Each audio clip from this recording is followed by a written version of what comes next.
இதை இதுவரை அனுபவித்திருக்க மாட்டாய். உனக்கு ஒரு ஆதாரமும் கிடைத்திருக்காது. இருந்தபோதிலும் உனக்காக இயற்கைக்கு அப்பாற்பட்ட ஒரு காரியம் இப்போதே தொடங்கிவிட்டது. இதுதான் உனக்கான உறுதிப்படுத்தல். தேவன் திரைக்குப் பின்னால் செயல்படுகிறார்.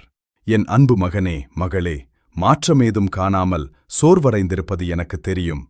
நீ ஜெபிக்கும் போதும் சூழ்நிலை பழையது போலவே தோன்றுவது. நீ விசுவாசித்தும் நேரம் கடந்து போவது. என் காரியங்கள் எப்போது நடக்கும் என்று நீ என்னிடம் கேட்பது. ஆனால் பரலோகம் உனக்குச் சொல்ல விரும்புவது இதுதான். அதை காண முடியவில்லை என்பதால் அது நடக்கவில்லை என்று அர்த்தமல்ல. மரம் வருவதற்கு முன் வேர்கள் வளரும். குழந்தைகள் பார்ப்பதற்கு முன் வளர்கிறார்கள். முன்னேற்றம் எப்போதும் கண்ணுக்குத் தெரியாததிலிருந்துதான் தொடங்குகிறது. நான் இப்போது இருதயங்களை மாற்றி அமைக்கிறேன். சூழ்நிலைகளை ஒழுங்குபடுத்துகிறேன். சரியான நபர்களை சரியான இடத்தில் வைக்கிறேன். தவறானவர்களை தடுக்கிறேன். வாய்ப்புகளை உருவாக்குகிறேன்.